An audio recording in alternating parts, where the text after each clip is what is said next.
Let's talk about different aromatherapy diffuser types, the advantages and the disadvantages of them.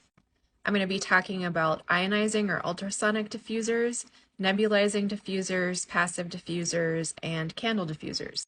I'm Erin. I'm a certified holistic aromatherapist. I've been working with essential oils for over 25 years. I've used a lot of diffusers in that time. The type of diffuser that I think most people currently own is an ultrasonic or ionizing diffuser. In this type of diffuser, you put water in along with your essential oils, and if you look down in there, there's a metal plate that vibrates, creating a cool steam and releasing the essential oil molecules into the air.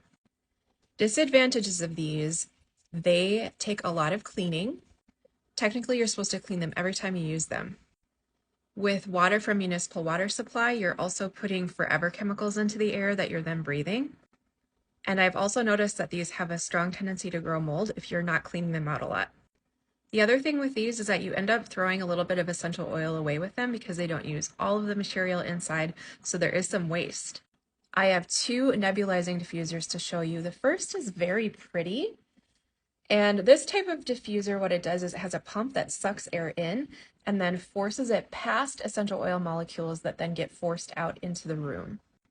I spent quite a bit of money on this one because I love the look of it, but I find with this particular one that it doesn't open up the scent the way I'm used to with diffusing. It's like I'm missing part of the scent profile when I use this one.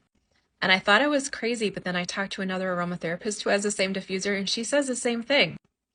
This is another type of nebulizing diffuser. This is the Aroma True. You can find a link for this in my profile.